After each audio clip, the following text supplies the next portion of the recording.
अगर आप वही 4 साल पुराने घिसे पिटे वियतनाम आइटिनरी व्लॉग्स देख रहे हो देन स्टॉप राइट हियर। क्या 17 डेज का वियतनाम ट्रिप सिर्फ 1 लाख रुपए में पॉसिबल है?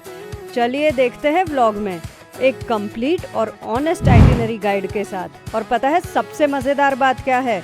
इस आइटिनरी में मैं कहीं भी बजट हॉस्टल्स की बातें नहीं करूंगी।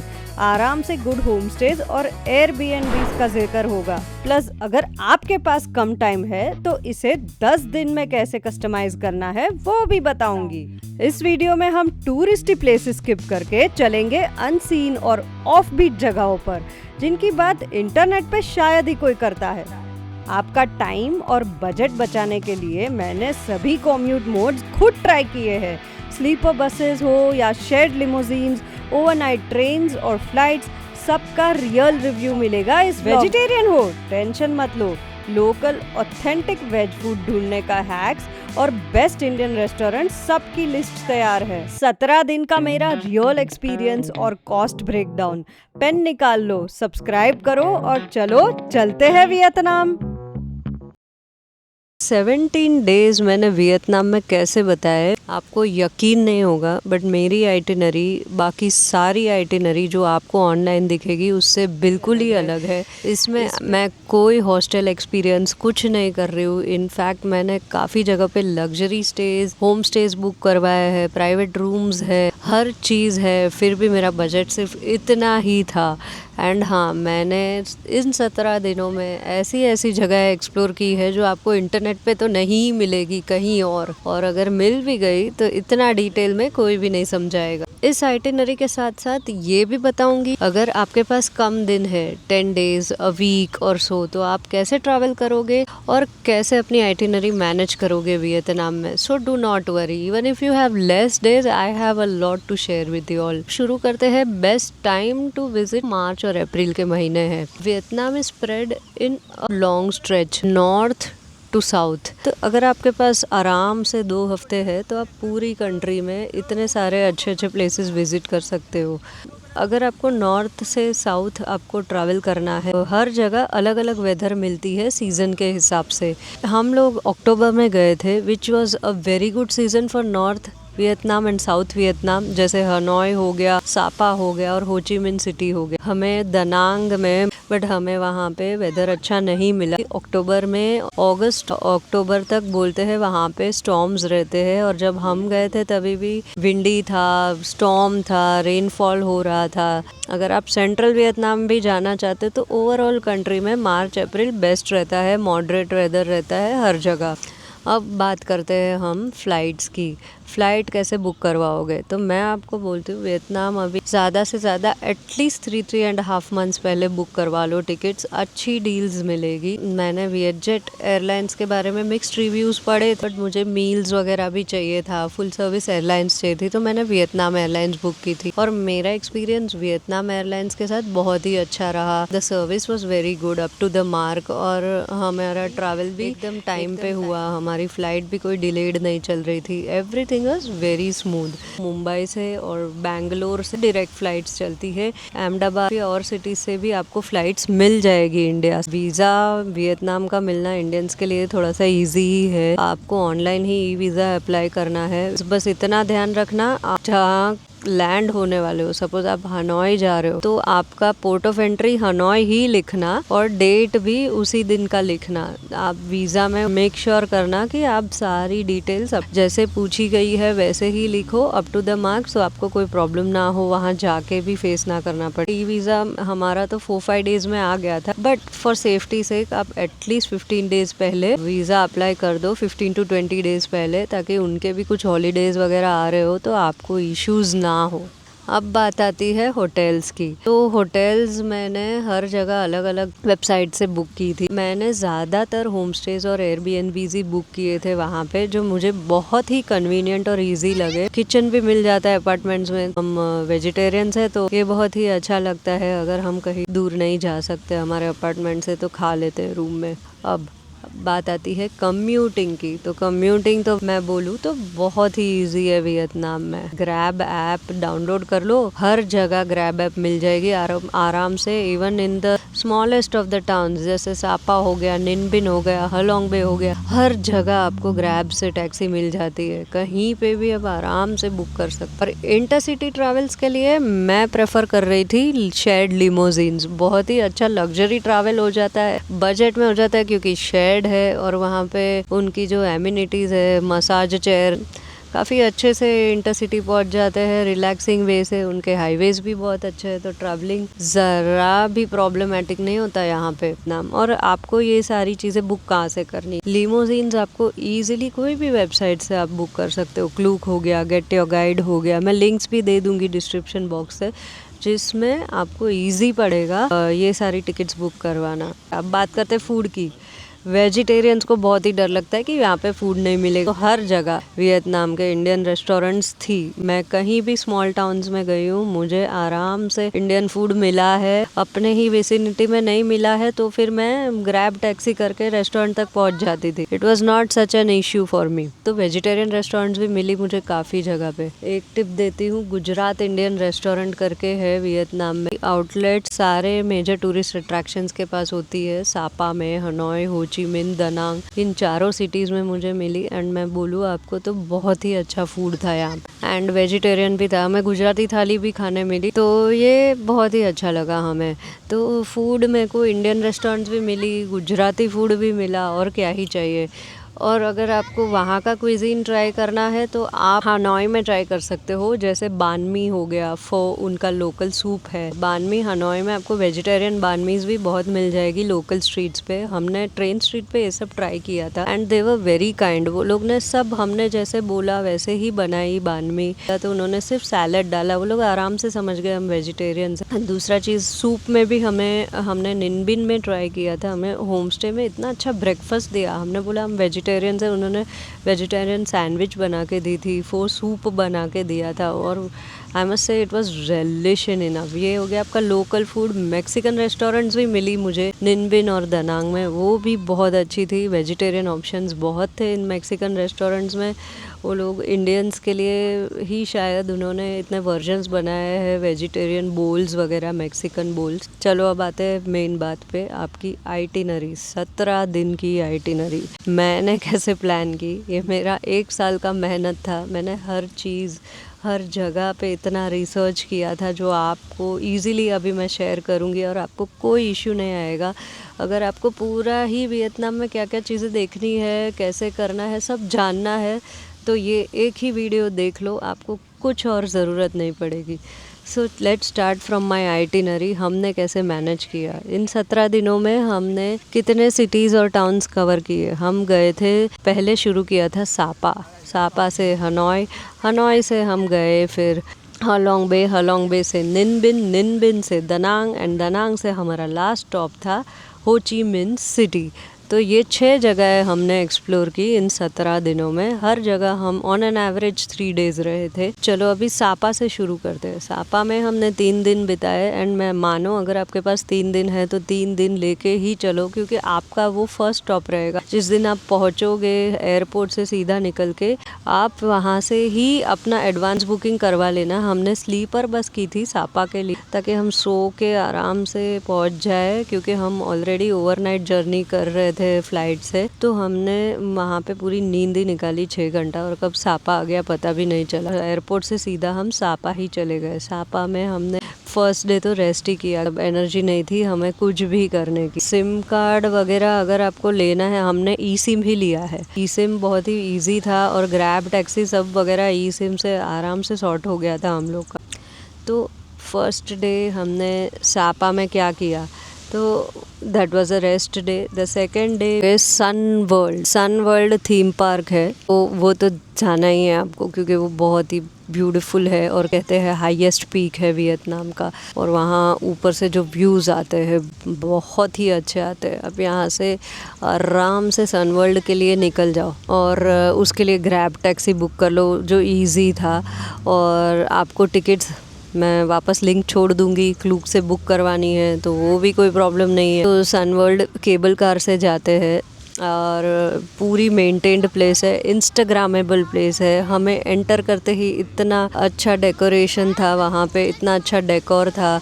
आप हर पॉइंट पे रुक रुक के जाओगे, फ़ोटोज़ खींच खींच के जाओगे। बहुत ही ब्यूटीफुली क्रिएट किया है ये जगह। एंड हम जब पीक पे पहुँचे, थोड़ी सी ठंड थी वहाँ पे, तो मैं बोलूँगी आप जैकेट लेके जाना पीक पे जाने के लिए। वहाँ पे भी रेस्टोरेंट्स, कैफ़ेज़, वॉशरूम सब इतना अच्छे से मेंटेन किया हुआ है, तो कोई प्रॉब्लम नहीं है। वहाँ से व्यूज़ बहुत ही लाजवाब आते हैं। केबल कार से जाते वक्त भी बहुत ही अच्छे व्यूज़ आते हैं। तो this will be your first stop in Sapa. फिर नीचे उतर के आप तभी लंच कर लो। हमने लंच किया था गुजरात इंडियन रेस्टोरेंट में। सापा में भी बहुत अच्छा फूड था वहाँ पे। और उसके बाद हमने थोड़ी सी मार्केट्स एक्सप्लोर की थी वहाँ पे, क्योंकि उस दिन थोड़ी सी बारिश थी, हमने ज़्यादा कुछ किया नहीं। हम मार्केट, सापा टाउन भी इतना प्यारा है, सब European style buildings, French building, architecture, ये सब कुछ एडमायर करने जैसा है। और लोकल मार्केट्स में लोकल प्रोडक्ट्स भी मिलते हैं, जैसे शूज़, सॉक्स वगैरह, उनकी स्पेशलिटी है वहाँ पे, तो वो भी बहुत अच्छी लगी। And then we called it a day. Next day हम पहुंच गए सीधा कैट विलेज। बहुत ही प्यारा विलेज है। लोकल्स वहाँ अपना प्रोडक्ट सेल करते हैं, छोटी छोटी लोकल शॉप्स है, छोटे छोटे वाटरफॉल्स है, पूरा ही scenic, instagrammable. Again it is an instagrammable place. Village is so beautifully decored. There is every facility for every tourist. कहीं भी कोई प्रॉब्लम नहीं है। बस थोड़ी सी हाइक है, आपको विलेज जाने के लिए थोड़ा सा नीचे स्टेप्स है और ऊपर भी वापस क्लाइम करके आना पड़ेगा, वो है आपको। बट वहाँ पे आप शॉपिंग भी कर सकते हो। मुझे तो बड़ा अच्छा लगा Cat village, and I was very amazed with the decor and the village. So this is another place you can go. वहाँ से फिर हम सीधा मोआना कैफ़े चले गए। मोआना कैफ़े जाते टाइम अगेन थोड़ी सी बारिश थी हमें लगी, तो हम सीधा फिर लंच के लिए गए बॉलीवुड स्पाइस रेस्टोरेंट। बहुत ही अच्छा लंच था, सब कुछ बहुत अच्छा था। लंच के बाद फिर आप मोआना कैफ़े चले जा सकते हो। सनसेट पे बहुत ही प्यारा लगता है ये जगह, और कॉफ़ी ले सकते हो, बहुत कुछ कर सकते हो। तो these are the 3 places you should do when you are in Sapa. And then there are again lot of other things in the town for shopping, in the markets and everything. तो ये हो गए आपके 3 दिन Sapa के। It's a beautiful fairy tale like place. फिर आ जाता है आपका हनोई। हनोई कैसे जाओगे सापा से? वहाँ से Hanoi again limousine, shared limousine से जाना बहुत ही ईजी पड़ता है। Well Hanoi again because it is a major city, वो स्टे के लिए थोड़ा एक्सपेंसिव है। तो हमने क्या ट्रिक यूज़ की कि हमने हनोई में सिर्फ 2 ही दिन लिए रहने के लिए, उस सिटी सेंटर के अपार्टमेंट में, जहाँ हमारे को कॉस्ट अच्छा खासा पड़ा वहाँ के एयरबीएनबी का। But it was only for 2 day. इस कॉस्ट में हमने पूरा हनोई सिटी घूम ली। पहुँचने के बाद तुरंत ही उस दिन हम चले गए लंच करने क्योंकि वहाँ पे बहुत भूख लगी थी। इंडियन रेस्टोरेंट में हम सीधा लंच के लिए चले गए थे। It was really good. हमने काफ़ी अच्छा खाना खाया। हनोई देखा जाए तो एक दिन में भी कर सकते हो अगर करना है तो। फिर रात को आप ट्रेन स्ट्रीट जा सकते हो। ट्रेन स्ट्रीट मिस मत करना हनोई का। It is so beautiful out there, आपको मज़ा ही आ जाएगा। इन 2 दिनों में आप ट्रेन स्ट्रीट जा सकते हो इवनिंग्स में। बहुत ही प्यारा सा एटमॉस्फेयर रहता है। वहाँ के कैफ़े जो ओनर्स है वो भी अच्छे हैं। और मैं बोलूँ तो आप कोई कैफ़े में बैठ जाना, असली एक्सपीरियंस करना है तो, और कुछ ऑर्डर कर लेना, भले ही एक्सपेंसिव हो। It's a life time experience. वहाँ पे जैसे ट्रेन आती है और जो माहौल बन जाता है, वो आपको ट्रेन स्ट्रीट में मज़ा ही आ जाएगा। उसके बाद हम दूसरे दिन फिर we called it a day, we were tired. दूसरे दिन हम निकल गए थे सुबह से, गॉक्सॉन टेम्पल गए थे।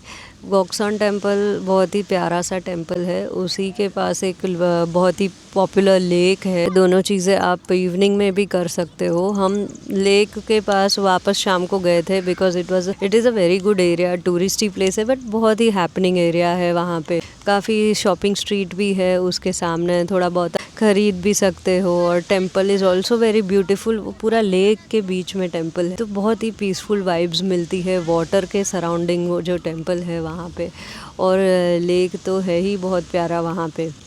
Even after that you can go to night market, but हम बहुत थक गए थे, इसलिए हमने नाइट मार्केट स्किप कर दिया था। But you can go, Hanoi night market बोलते काफ़ी फेमस है शॉपिंग वगैरह के लिए। अगर आपको जाना है आप जा सकते हो, स्ट्रीट फूड एंजॉय कर सकते हो, बान मी वगैरह, कॉफ़ी वहाँ पे ले सकते हो, वियतनामीज़ कॉफ़ी, सब कुछ हनोई में। It's a place to even enjoy food. तो ये थे 2 दिन आपके हनोई के। फिर हमने क्या किया, हम हनोई से सीधा चले गए हलोंग बे। हलोंग बे हालांकि लोग जाते हैं वहाँ पे सिर्फ क्रूज़ टूर करने, बट हमने वहाँ पे 2 दिन स्टे ले लिया बिकॉज हलोंग बे सिटी भी बहुत ही प्यारा है और मुझे अफोर्डेबल रेट में बे व्यू एयरबीएनबी अपार्टमेंट मिली। मैंने हनोई में एक्सपेंसिव जगह लेने से अच्छा मैंने हलोंग बे में स्पेंड कर दिए 2 दिन और सीधा लिमोजिन, शेयर्ड लिमोजिन से हम हलोंग बे चले गए। नो प्रॉब्लम, हलोंग बे में आपको ग्रैब टैक्सी मिल जाएगी हर जगह। तो वहाँ पे भी सनवर्ल्ड थीम पार्क है हलोंग बे में, जहाँ पे आप सन हिल्स तक जा सकते हो, जो का पीक है। इतना ब्यूटीफुल और प्यारा एरिया। वहाँ पे जो फेरिस व्हील है वो बहुत ही फेमस है और एक सैमुराई राइड है जो आप कर सकते हो। एंड मैं बोलूँ वहाँ पे एटमॉस्फेयर सन हिल्स में इतना प्यारा है, वहाँ से जो सिटी और बे व्यू आता है इमेजिन भी नहीं कर सकते हो, इतना अच्छा है। और वहाँ पे मैंने 200 पीपल की कैपेसिटी का केबल कार देखा, double decker cable car. It was a one of experience. Sun Hills जाने के लिए यही केबल कार में जाना पड़ता है। थीम पार्क के काफ़ी सारे सेक्शंस है, बट अगर आपको थीम पार्क वगैरह में इंटरेस्ट नहीं है, आप सिर्फ सन हिल्स चले। एंड वो जो दूसरे सेक्शंस है वो रोज़ खुले नहीं रहते हैं। अगर आपको वो सारी राइड्स भी एंजॉय करनी है तो आप चेक करके जाना कि कौन से दिन पे वो राइड्स रहती है, अकॉर्डिंगली ट्रिप प्लान करो। तो पहले दिन हमने पहुंच के यही किया है, हम वहाँ पे अम्यूजमेंट पार्क चले गए। एंड द सेकेंड डे हमने वहाँ पे कैसे गुजारा, सेकेंड डे हमने क्रूज़ ले ली थी। हाँ, लॉन्ग क्रूज़ बोलते बहुत ही ओवर हाइप्ड है ये वो, बट मुझे तो ज़रा भी नहीं लगी। इनफैक्ट सबसे अच्छा एक्सपीरियंस रहा मेरा हलोंग क्रूज़ का। लग्जरी क्रूज़ में डिनर खा के आइलैंड का इतना मज़ा, वहाँ के यूनिक माउंटेन्स जो सी के बीच में है, मैं तो देख के ही दिल खुश हो गया। 2 अलग अलग स्पॉट्स है जहाँ पे एडवेंचर एक्टिविटीज़ करने के ऑप्शंस दिए गए हमें, कुछ राइड्स इंक्लूसिव भी थी एंड केव्स देखी। It was an one of experience. और वेजिटेरियन फूड भी इतना अच्छा प्रोवाइड किया उस क्रूज़ ट्रिप में हमें तो ज़रा भी फूड की कमी भी महसूस नहीं हुई उस पूरे दिन में। वो दिन आपका निकल जाएगा पूरा दिन क्रूज़ ट्रिप पे, तो ये आप प्रिपेयर्ड रहना उस दिन को पूरा इसमें ही डेडिकेटेड रखने के लिए। चलो सॉर्ट हो गया आपका। और तीसरे दिन, हम 3 दिन थे हलोंग बे में वैसे, और तीसरे दिन हम वहाँ के कुछ फेमस बीचेस पे गए और नाइट लाइफ भी है। आप यकीन नहीं मानोगे, वहाँ रात को भी अच्छे खासे रेस्टोरेंट्स है, बार्स है जो ओपन रहते हैं, लोग चिल करते हैं। वाइब बहुत ही अच्छी है हलोंग बे की। हमने वहाँ पे बहुत ही प्यारे 3 दिन गुजारे, बहुत ही मज़ा किया। उसके बाद आता है अपना निन बिन। चौथे दिन निन बिन चले जाओ हलोंग बे में स्टे करके। निन बिन हमने 2 ही दिन रहे थे, त्रांगान एरिया में रहे थे। निन बिन में best place to stay is Trang An, I must say. जो दूसरी भी एक जगह है जहाँ पे लोग टैमकॉक करके वहाँ भी प्रेफर करते हैं, वहाँ रेस्टोरेंट्स वगैरह। But त्रांगान is very beautiful, nature scenic. अगर आपको पीसफुल वाइब चाहिए तो त्रांगान में रहना। रिवर साइड हमारा होम स्टे था which was budgeted. Home stage बहुत ही अच्छे, ऐसे लगेगा नहीं आपको कि नॉर्मल होम स्टे में रह रहे हो, बट वो भी काफ़ी मेंटेन्ड रहते हैं। वहाँ पे हमको ब्रेकफास्ट भी इंक्लूसिव था हमारे। मैंने कुछ बहुत ही कम पैसे भरे थे, 5-6 थाउजेंड में 2 दिन थे। हमारा रूम था, उसमें ब्रेकफास्ट भी दिया, वेजिटेरियन बना के दिया, सूप वगैरह। और क्या ही चाहिए। निन बिन में आप क्या करते हो, सबसे पहले आप जैसे ही पहुंचोगे आपको अर्ली मॉर्निंग निकलना है हलोंग बे से निन बिन के लिए, और आपको अर्ली पहुंच जाना है क्योंकि वहाँ की बोट टूर 4 या 5 बजे बंद हो जाएगी। वो बोट टूर तो करनी ही है, वो one of the UNESCO heritages है और वो बहुत ही प्यारी बोट टूर है। पूरे रिवर्स में लेके जाती है और रिवर में के बीच में टेम्पल्स और केव्स आते हैं। बहुत ही यूनिक बोट टूर है, तो वो मिस नहीं करनी। वो दिन आपका इस बोट टूर में चला जाएगा। Then come home, relax. वहाँ पे भी इंडियन रेस्टोरेंट्स मिल जाती है निन बिन में अगर आपको फूड ट्राई करना है। फिर आप क्या करोगे दूसरे दिन वहाँ पे एक बहुत ही प्यारा एरिया है निन बिन में, होआलू एरिया, होआलू ओल्ड टाउन आप सर्च करना गूगल मैप्स पे। वो एरिया कोई फेरी टेल से कम नहीं है। रात को you have to go after the evenings और वो पूरा एरिया जगमगाता है, लैंटर्न्स, वहाँ पे टेम्पल है और बहुत ही यूनिक है। काफ़ी रेस्टोरेंट्स है, एकदम ही night it is just lit up everywhere and very beautiful. तो सुबह आप अपने होम स्टे भी एंजॉय करो, बिकॉज होम स्टे जो रिवर साइड है वहाँ का वाइब भी अलग है। रात को हुआलू चले जाओ। वहाँ पे एक वीवो मैक्सिको करके रेस्टोरेंट है जहाँ पे हमने बहुत ही मज़े किए। उसका फूड एक्स्ट्रा ऑर्डिनरी था। मैं लिंक आपको डिस्क्रिप्शन में दे दूँगी। You go there enjoy near the Hualu old town. अगर आप वेजिटेरियन हो, मैक्सिकन खाना है, क्रेविंग हो रही है तो वहीं चले जाना। तीसरे दिन आप क्या करोगे? तीसरे दिन आप फ्री ले लो, थोड़ा होम स्टे में एंजॉय करो और शाम की ट्रेन पकड़ के चले जाओ दनांग। आई मस्ट से अगर वियतनाम आए हो, स्लीपर ट्रेन एक्सपीरियंस ज़रूर करना। इसका लग्जरी स्लीपर ट्रेन बहुत ही अच्छा है। अगर आपको क्योंकि प्लेन लेना पड़ा तो आपको हनोई सिटी ट्रैवल करना पड़ेगा, वो आपका पैसे बढ़ जाते हैं। स्लीपर ट्रेन भी एक्सपेंसिव है, पर हेड शायद 6000 कुछ जाता है, बट एक एक्सपीरियंस है जो आपको करना चाहिए। रात को आराम से ट्रेन में सो जाओ, दूसरे दिन सुबह आपको पहुंच जाओगे दनांग आराम से। उस ट्रेन में आपको ब्रेकफास्ट तक के लिए चीज़ें स्नैकेबल्स रखी रहती है, सब कुछ अवेलेबल है। वॉशरूम्स बहुत नीट एंड टाइडी थे और एकदम वीआईपी सर्विस दी गई थी। लगेज सब हमारा फिट हो गया। अगर आप 4 पीपल होते तो और भी अच्छा है, क्योंकि आपको एक कैबिन पूरा 4 जन का रहता है तो आपके प्राइवेट ही हो जाता है वो कैबिन भी। दानांग में हम 4 दिन रहे थे क्योंकि हमको एंजॉय करना था सिटी, बट अनफॉर्चुनेटली वहाँ पे चारों दिन स्टॉर्म रेनी सीजन था, इसलिए बोल रही हूँ अक्टूबर में मत जाना प्लीज। और हमने दानांग में ही स्टे किया था 4 दिन और होयान हमने वहाँ से ट्रैवल किया था। Hoi An is just 1 our from दानांग, तो वो भी कोई वो नहीं है कि आपको अलग से होयान में रहना है। आपको रिजॉर्ट्स एंजॉय करना है तो आप होयान में रहो। 3 दिन दनांग में हमने सिर्फ चिल किया था क्योंकि हमें वहाँ पे बीच साइड रहना था। एयरबीएनबी हमारा बीच फेसिंग। हम एक ही दिन गए थे बाना हिल्स में, वो भी पूरा स्टॉर्म में देखा है तो हम एंजॉय नहीं कर पाए बाना हिल्स, बट वहाँ पे भी एक टिप दूंगी कि ऊपर वेजिटेरियन वो जो रेस्टोरेंट थी वो ठीक ही लगी मुझे, बफे मिल रहा था। इससे अच्छा तो आप ला काटे वहाँ पे वेजी पिज़्ज़ाज मिल गए थे, हमने वही पेट भर के खाए थे और वही अच्छे लगे हमें। तो ये आप कर सकते हो, बाकी तो आप पे है आपको कैसे एंजॉय करना है। दनांग में हान मार्केट ज़रूर जाना शॉपिंग के लिए, क्योंकि वहाँ पे बहुत ही अच्छे रेट्स में क्रॉक्स मिलते हैं, ड्रेसेस मिलते हैं। अगर आप स्ट्रीट शॉपिंग के शौकीन हो, बैग्स, एक्सेसरीज सब कुछ मिलता है। आप बार्गेन करने का भी बहुत मज़ा आता है इन लोगों के साथ, तो बहुत है। ड्रैगन है वहाँ पे, एक ड्रैगन ब्रिज करके फेमस, और उसके सामने हान रिवर है, वो भी बहुत ही अच्छी प्यारी जगह है वहाँ पे एंजॉय करने के लिए। और दनांग में बेसिकली वो जो दनांग के पास जो बीच है वो बहुत फेमस है, बीच पे आप चिल कर सकते हो। तो it's a very Goa like feel there, और बहुत ही मॉडर्न सिटी है, एंजॉय करो। टूरिस्ट प्लेस है, वहाँ पे वाइब भी बहुत अच्छी आती। तो ये था आपका दनांग। दनांग के बाद आप होयान जाते हो एक दिन। होयान में लैंटन बोट करना, क्योंकि वो वहाँ पे एक आइकॉनिक राइड है। पूरा टाउन घूमो, बहुत ही प्यारा टाउन है, एक दिन में कवर कर लोगे। शॉपिंग बहुत अच्छे है, काफ़ी बुटीक स्टोर्स है वहाँ पे, तो ये सब कुछ हो जाएगा एक दिन में। And then we took a flight to Ho Chi Minh city. कौन सी फ़्लाइट ली थी? मैंने विएटजेट नहीं ली थी, मैं डिस्क्रिप्शन में लिंक छोड़ दूंगी, यहाँ नाम छोड़ दूंगी। डोमेस्टिक फ़्लाइट एक्सपीरियंस अच्छा था। हो ची मिन भी 2 ही दिन रहे थे क्योंकि again cities, metro cities are expensive, तो हम वहाँ पे 2 दिन ही रहे थे। हो ची मिन में भी हमने बहुत मज़े किए, जाके गुजरात इंडियन रेस्टोरेंट हर जगह मिल जाता है। हो ची मिन फेमस है उसके शॉपिंग के लिए, तो यहाँ पे 2 या 3 शॉपिंग स्टोर्स, शॉपिंग प्लेसेस है जो बहुत ही फेमस है।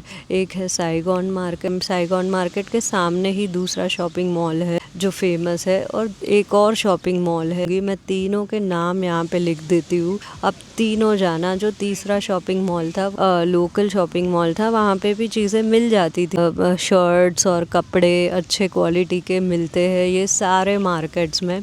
मैं बोलूँ तो आप ज़रूर एक दिन अलग से रखो अगर आप शॉपिंग के शौकीन हो Chi Minh city. Next we went to a water front, जहाँ से मैं नाम लिख देती हूँ, जहाँ से आपको एक व्यू मिलेगा हो ची मिन के सब बड़े बड़े टावर्स का। वो रिवर फ्रंट भी अच्छा था। And then we went to the post office. Central post office जाना मत भूलना। बुक स्ट्रीट देखा वहाँ, जो पोस्ट ऑफिस से बिल्कुल लग के, ठीक है। ये 3 जगह आप लिख लो, 2 दिन में आपको कवर करनी ही है और आप आराम से कवर कर लोगे। सेंट्रल पोस्ट ऑफिस से लेटर्स लिखे हमने, जो हमारे घर भेजे अपने लव्ड वंस को, बहुत ही एंजॉयबल एक्सपीरियंस रहा। सुवीनियर्स मिलते हैं वहाँ पे अगर आपको शॉपिंग करनी है वहाँ से, और मैंने अच्छी बैग्स भी ली उसके स्टोर से सुवीनियर्स के तौर पे। देन वापस घर। तो ये था आपका पूरा 17 दिन का आइटिनरी। अब मैंने आपको कॉस्टिंग भी बता देना है, बजट मैंने कैसे किया। मैंने हर चीज़ अपने आप बुक की है, वीज़ा भी खुद से लिया है, टिकट्स भी प्रायर आप बुक करवाओ। फूड मैंने एक टाइम मील घर पे किया। फूड कॉस्ट इंडियन फूड वहाँ पे एक्सपेंसिव है, मैं बता देती हूँ। ओवरऑल आपका स्टे का कॉस्ट 70-80,000 में हो जाना चाहिए। टिकट्स आप ले लो। ये मैं स्टे भी बता रही हूँ जो बड़े बड़े एयरबीएनबीज, एंड देन टिकट्स भी आपकी इन एंड अराउंड 30-35,000 में हो जानी चाहिए। Return tickets and then the train cost, everything. अगर आप एक कपल हो तो आपका एयरबीएनबी का कॉस्ट आराम से डिवाइड हो जाता है, और आपका जो बाकी टिकट्स का और फूड का कॉस्ट दूसरे 1 लाख में हो जाएगा। तो उस हिसाब से आप प्लान करो। 2 लाख 25,000 में आप कपल आराम से पूरा वियतनाम घूम सकते हो मेरी आइटिनरी के हिसाब से। और अगर आपके पास कम दिन है तो वो आप नॉर्थ वियतनाम में कट कर देना, होलोंग बे या निन बिन में से आप हनोई से ही चले जाना प्रेफरेबली, क्योंकि वहाँ से भी डे टूर्स निकलती है जो आपका कॉस्ट भी कट हो जाएगा और वहाँ का स्टे भी नहीं हो। 2 दिन हनोई में एक्सटेंड करके 2 दिन डे टूर्स ले लेना, 1 दिन निनबिन का और वो बोट टूर, और होलोंग बे का क्रूज टूर, वो आप आराम से कर सकते हो। क्योंकि होलोंग बे में सनवर्ल्ड थीम पार्क है जो आप दानांग में भी करने वाले, तो वो आपको ज़रूरत नहीं है वहाँ पे करने की। सो this is how you can save your days. मेरा एक मोटिव था छोटे टाउन्स में रहने का, क्योंकि वो ज़्यादा सीनिक रहते हैं, ब्यूटीफुल रहते हैं, लोग काफ़ी टाइम रहता है उनके पास हमारे साथ बातें करने का, और वहाँ पे स्टे भी अफोर्डेबल थे। सिटीज़ में थोड़े से कम अफोर्डेबल है। और होचिमिन में मैंने मेकोंग डेल्टा वगैरह नहीं किया था।